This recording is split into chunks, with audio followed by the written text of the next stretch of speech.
आपको मालूम होना चाहिए राष्ट्रपति हमारे रामनाथ कोविंद जी का कार्यकाल जुलाई 2022 में 5 साल का कार्यकाल पूरा होने जा रहा है। इस वजह से 2022 जुलाई से पहले राष्ट्रपति चुनाव की चर्चा करना बनता है। राष्ट्रपति चुनाव कैसे होता है, हालांकि यह एक पूरी तरह से भारतीय राज्य व्यवस्था का एक चैप्टर है, लेकिन फिर भी जरूरत के हिसाब से समय समय पर ये चीजें रिवाइज हो जाएं तो आपके लिए अच्छी बात होगी। अच्छी बात में राष्ट्रपति चुनाव कैसे होता है, कौन कौन चुनाव में वोट देता है, ये तमाम बातें हालांकि आपको पता होनी चाहिए। नहीं भी पता है तो आज के सेशन में कोविंद जी के नाम पर वापस से रिवाइज कर लेंगे। आइए चर्चा करते हैं। जब तक हम इस सवाल के बारे में चर्चा करें, क्योंकि बहुत ही इंपॉर्टेंट सवाल है, आपके इंडियन पॉलिटी के सिलेबस का महत्वपूर्ण हिस्सा है कि चुनाव में पार्टिसिपेट कौन करता है, आप मुझे कमेंट बॉक्स में बता दीजिए कि राष्ट्रपति चुनाव का जो कॉलाज बनता है, यानी कि जिसके अंदर वोट देने वालों की बात हम करते हैं, उनमें कौन कौन शामिल होता है। तब तक मैं और थोड़ी बातें कर लेता हूं, आप कमेंट बॉक्स में बता दीजिए। गुड्डू भाई थैंक यू सो मच, बार बार एक ही कमेंट मत लिखो, आगे चलते हैं। एक बच्चे ने लिख भी दिया है सिंगल ट्रांसफरेबल वोट सिस्टम होता है। बहुत बढ़िया, आइए इस बात को सुनते हैं। तो इंडियन पॉलिटी के अंदर यह महत्वपूर्ण विषय है, चर्चा कर रहे हैं।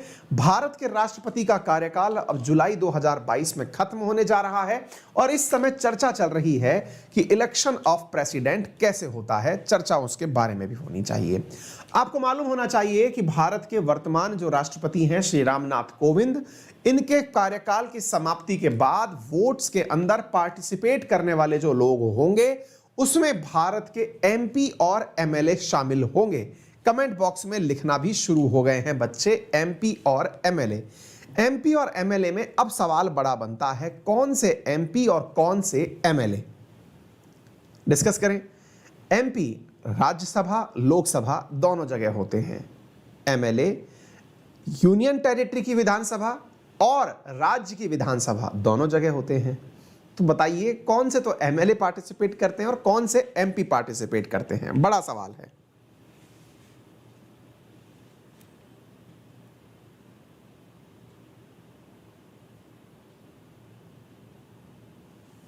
ठीक है, तो उम्मीद है कि आप लोगों को यह जानकारी समझ में आए। तो इधर देखिए साथियों, वोट वैल्यू ईच एमएलए के अंदर क्या क्या है, एमएलए की वोट की वैल्यू, ये तमाम बातें मैं आप लोगों के साथ में यहां पर डिस्कस करूंगा। लेकिन उससे पहले इंडियन पॉलिटी के अंदर राष्ट्रपति चुनाव के बारे में चर्चा कहां पर की गई है वो मैं आपसे डिस्कस करता हूं।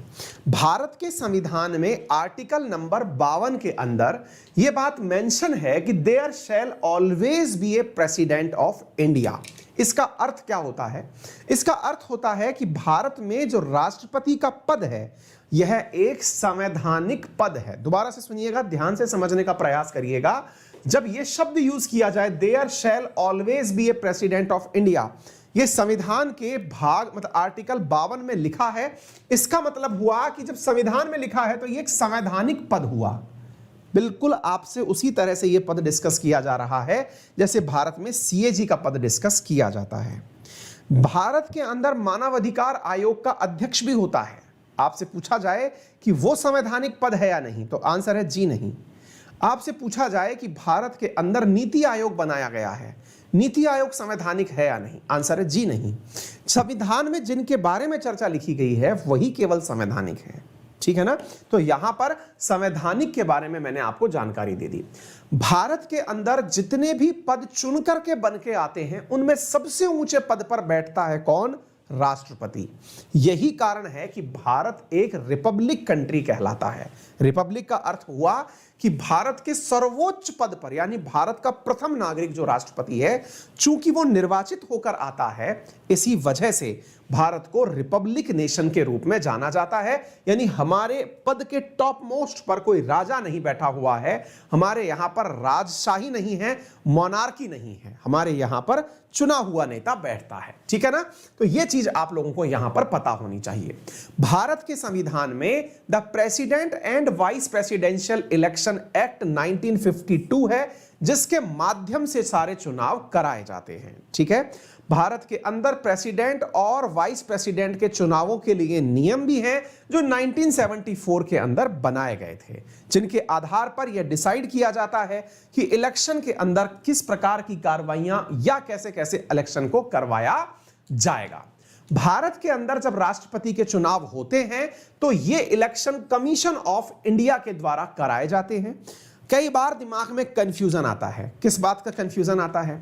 कि भारत में पार्षद का चुनाव हो, भारत के अंदर पंचायत का चुनाव हो तो election commission of state participate करता है, एमएलए एमपी का चुनाव हो तो election commission of India participate करता है। राष्ट्रपति और उपराष्ट्रपति के चुनाव में बच्चे कई बार कंफ्यूज होकर आंसर सुप्रीम कोर्ट टिकाए आते हैं। ऐसा नहीं है, चुनाव इलेक्शन कमीशन ऑफ इंडिया ही कराता है। चुनाव के अंदर जो प्रक्रिया अपनाई जाती है राष्ट्रपति के चुनाव में, वो सिंगल ट्रांसफरेबल वोट सिस्टम होता है। इसका अर्थ क्या होता है? इसका अर्थ यह होता है कि आप चुनाव में कितने भी लोगों को खड़ा कर दो, वोट सबको दिया जाएगा। इसका अर्थ क्या है? एक बार के लिए ऐसे समझने का प्रयास करिए। मान लीजिए 3 व्यक्ति चुनाव में खड़े हुए, एक का नाम है ए, एक का नाम है बी, एक का नाम है सी। चुनाव में 3 व्यक्ति खड़े हुए और यहां पर हमारे पास में 9 लोग हैं जो वोट देने आए हैं। कितने लोग हैं? 9 लोग हैं जो वोट देने आए हैं। अब ये जो 9 लोग वोट देने आए हैं, ये वोट देते समय तीनों लोगों को वोट देंगे। ऐसा नहीं है कि 9 में से एक व्यक्ति ने कहा कि मैं तो केवल ए को वोट दूंगा, एक ने कहा कि मैं तो केवल बी को वोट दूंगा, एक ने कहा कि मैं तो केवल सी को वोट दूंगा। जी नहीं, असल मायने में तीनों को ही 9 वोट मिलेंगे। मतलब यह हुआ कि यहां पर वोट देते समय यह डिसाइड किया जाता है कि कितने लोगों ने ए को अपनी फर्स्ट प्रायोरिटी बनाया, कितने लोगों ने बी को अपनी फर्स्ट प्रायोरिटी बनाया, कितने लोगों ने सी को अपनी फर्स्ट प्रायोरिटी बनाया। अगर ए को फर्स्ट प्रायोरिटी बनाया है 9 में से 5 लोगों ने, यह बात आपको समझने की है। यहां पर बी को फर्स्ट प्रायोरिटी बनाया है 2 लोगों ने और सी को फर्स्ट प्रायोरिटी बनाया है 2 लोगों ने। वोट इस आधार पर तय किया जाता है। अब चूंकि यहां पर कुल 9 वोट थे, इनमें से 5 वोट एक ही बार में ए के पास चले गए तो ए विजेता घोषित कर दिया गया, क्योंकि 50% से ज्यादा उसके पास में वोट शेयर मिल चुका है।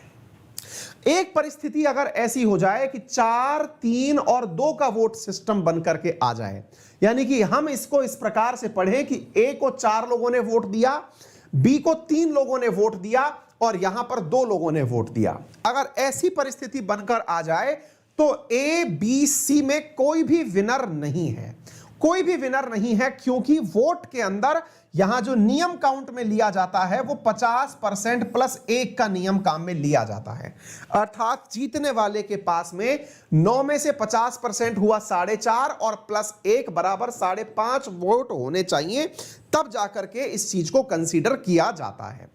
अब बड़ा सवाल बनता है कि जब कोई भी विजेता यहां नहीं हुआ तो फिर डिसीजन कैसे लिया जाएगा?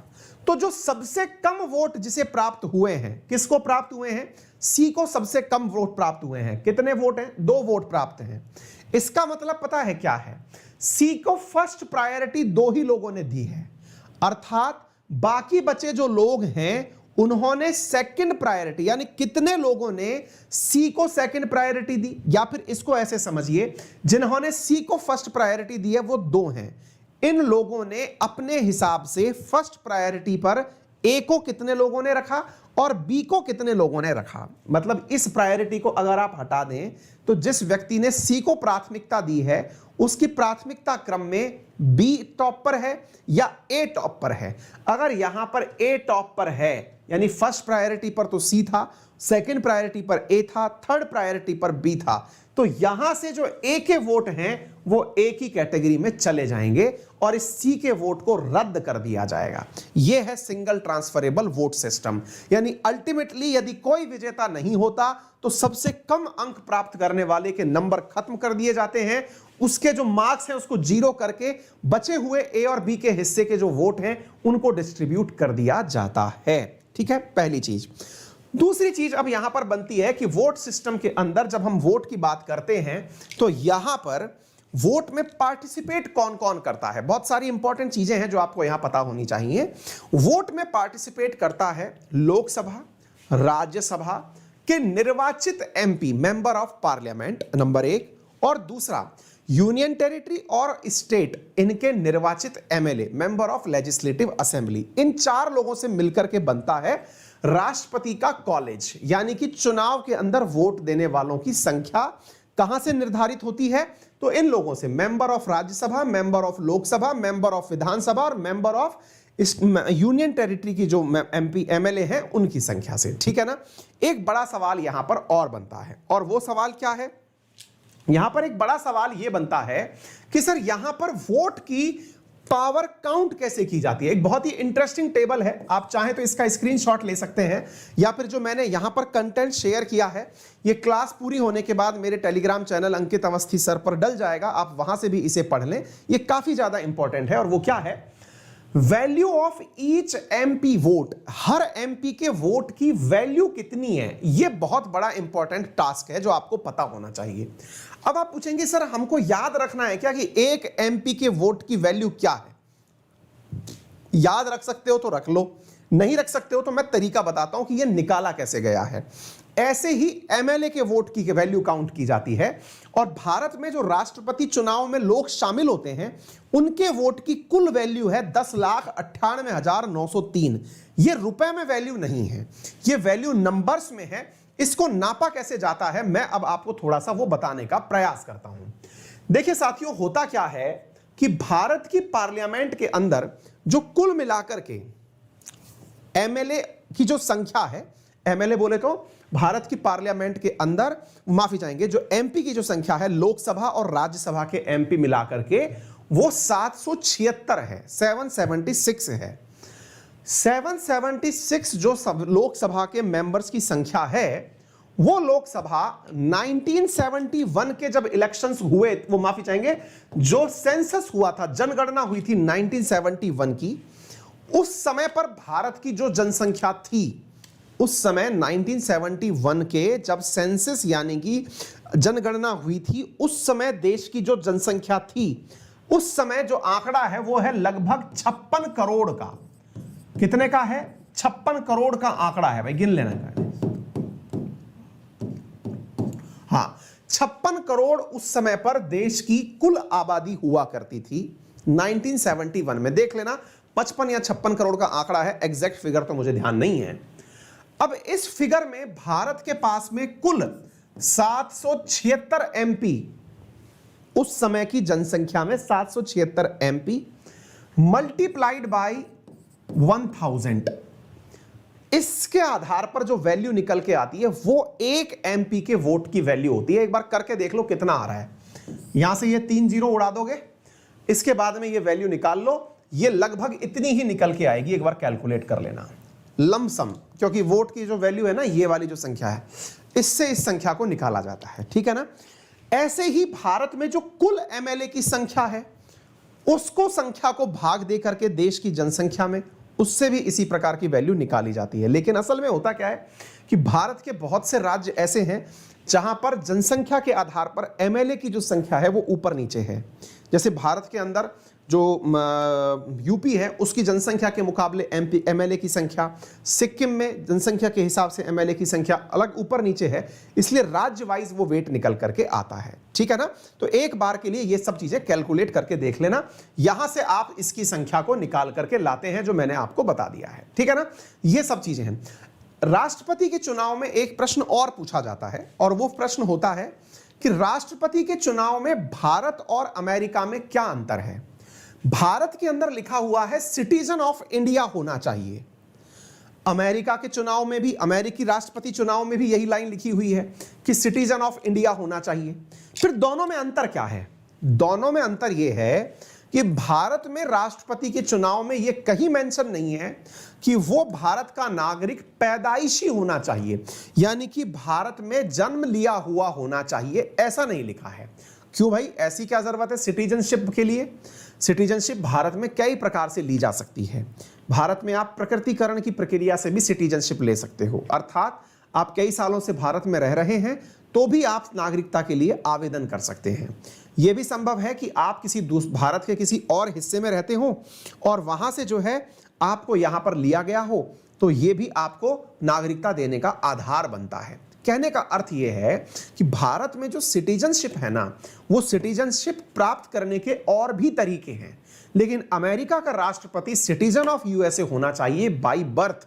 ये यहां पर एक डिफरेंस है, कई बार यहां पर सवाल पूछा जाता है, ठीक है ना, तो ये चीज आप रख लेना याद करके। दूसरा, वो 35 साल की उम्र पूरा कर चुका हो, ये चीज आप लोगों को याद होना चाहिए, ठीक है ना। Qualified for election as a member of Lok Sabha, Bharat के अंदर लोकसभा के एमपी के रूप में चुने जाने के लिए योग्यता रखता हो, साथ में उसके पास किसी लाभ का पद ना हो। ये जो शब्द है ना, लाभ का पद क्या होता है, इस प्रकार से समझिए कि जो व्यक्ति भारत की संचित निधि से धन ना लेता हो, उस व्यक्ति को हम लाभ के पद पर काउंट नहीं करते हैं। अगर वो व्यक्ति संचित निधि से यानी 266 के तहत जो भारत के पास निधि रखी हुई है उसमें से पैसा नहीं लेता है तो फिर उसको सही माना जाता है, ठीक है ना। ये कुछ तथ्यात्मक जानकारियां हैं जो आपको पता होनी चाहिए। जैसे भारत में पहली बार राष्ट्रपति का चुनाव कब हुआ था, तो 2 मई 1952 को हुआ था। अब आप पूछेंगे हम आजाद तो 1947 में ही हो गए थे, फिर इतना दिन तक इंतजार किस बात का हुआ? इंतजार इस बात का हुआ क्योंकि हम 26 जनवरी 1950 में अपना संविधान लागू करवाए। उससे पहले हमारे यहां पर जो शासन चल रहा था, एक प्रकार से समझिए कि वो गवर्नर जनरल वाला ही शासन था जो हमारे यहां पर, यानी हम डोमिनियन स्टेटस टाइप का ही जीवन उस समय जी रहे थे। 2022 का प्रेसिडेंट इलेक्शन जो है वो भारत का 16वां राष्ट्रपति चुनाव होगा। ये तथ्यात्मक जानकारी आप याद रख सकते हैं। इसके साथ साथ ये तथ्यात्मक जानकारी भी याद रख सकते हैं कि 25 जुलाई 2022 को रामनाथ कोविंद जी का आखिरी दिन होगा। ये तथ्य आप याद रख सकते हैं। चुनाव के अंदर क्या वोट परसेंटेज रहती है, मैंने आपको बता दिया कि 50% से ज्यादा जिसके पास वोट है वही विनर कहा जाता है। राष्ट्रपति चुनाव पर ये यूपीएससी के अंदर प्रीवियस ईयर में आया हुआ सवाल है जो मैंने आपकी प्रैक्टिस के लिए यहां पर दे दिया है, आप इसे ट्राई कर सकते हैं, जिसमें वैल्यू के ऊपर ही सवाल 2018 में पूछा गया है। Reference to the election of president of India, consider the following statement, the value of vote of each MLA varies from state to state, राज्य के हिसाब से अलग अलग होती है। मैंने अभी हाल आपको बताया कि यूपी और सिक्किम का कंपैरिजन करके देख लो। Value of vote MP of Lok Sabha is more than the value of vote of MPs of Rajya Sabha. ये स्टेटमेंट गलत है क्योंकि भारत के अंदर कुल जो 776 है उसी का भाग दिया जाता है 1971 की जनसंख्या में। 1971 की जनसंख्या 2026 तक मान्य होगी, यानी कि भारत में जो वोट की वैल्यू निकाली जाती है ये 2026 तक फिक्स कर दी गई है, उसके बाद ही इसमें कोई परिवर्तन लाया जाएगा। यहां पर ध्यान रखने की बात यह है कि संभव है कि आने वाले टाइम में जब हमारी जो नई संसद जब बनकर तैयार हो जाएगी तो संभव है कि सांसदों की संख्या में भी इजाफा कर दिया जाए। तो उम्मीद है कि आप लोगों को यह वाली बात समझ में आ जाए, ठीक है। उम्मीद है कि यह बात सारी क्लियर हो गई हो, सेशन की जानकारी आपको समझ में आ रही हो और सेशन को शेयर करने में आप किसी भी प्रकार की कंजूसी नहीं बरत रहे हो। क्लियर है? चलिए साथियों आगे बढ़। एसएससी कैटेगरी के अंदर अगर आप हमारा कोर्स परचेज करते हैं तो प्लस कोर्स आपका मंडे से, हमने बता दिया, इकोनॉमिक्स का शुरू हो रहा है, जिसमें आपको पर्सनल गाइडेंस, टेस्ट एनालिसिस, इसके अलावा स्टडी मटेरियल, स्टडी प्लानर सब आपको इसके अंदर मिलेगा। चलिए, तो ये सारी जानकारी हमने आपको बता दी। इसके अलावा अनअकैडमी पे बहुत सारे फीचर्स हैं आपके लिए। आइकॉनिक प्लान भी है। आइकॉनिक प्लान में प्रायोरिटी के साथ आपकी डाउट सॉल्व किए जाते हैं, प्रायोरिटी के साथ आपकी क्लासेस ली जाती हैं। रेज हैंड फीचर भी है जिसमें कि आप हमसे सीधा डाउट पूछ सकते हैं। 24 अप्रैल को एसएससी कैटेगरी के अंदर एक अल्ट्रा कॉम्बैट होने वाला है, आप उसमें पार्टिसिपेट कर सकते हैं। इसी प्रकार से अगर हम यूपीएससी और कोर्स की प्राइस भी बता दूं मैं आप लोगों को, बहुत ही नॉमिनल कीमत पर है यार। आइकॉनिक प्लान 7800 रुपए में है, आप इसे यूज करें। अंकित 10 यूज करके इतने कम दामों में आपको कोर्स मिल रहा है, आप इसे यूज कर सकते हैं, ठीक है ना। इसके साथ साथ अगर हम ईस्टर स्पेशल ऑफर आपको बताएं यूपीएससी सीएससी प्रीलिम्स के लिए, तो अनअकैडमी पर 12 महीने का जो यूपीएससी का कोर्स है ना, उस पर 3 महीने का एक्सटेंशन दिया जा रहा है। 18 महीने पर भी 3 महीने का है, 24 महीने पर 6 महीने का स्पेशल ऑफर दिया जा रहा है, आप इसे यूज कर सकते हैं।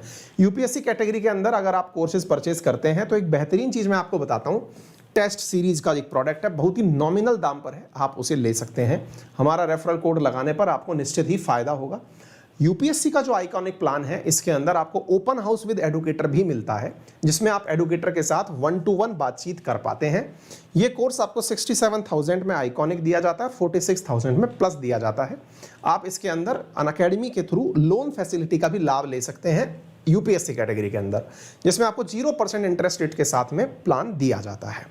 फिलहाल के लिए इतना ही, अपना ख्याल रखें। बहुत अच्छा लगा आप लोगों से इतने दिनों बाद मिलकर के। बड़ों का सम्मान करें, छोटों को प्यार दें, अपना व्यक्तित्व इस प्रकार से विकसित करें कि महिलाएं आपके साथ सुरक्षित महसूस करें। धन्यवाद।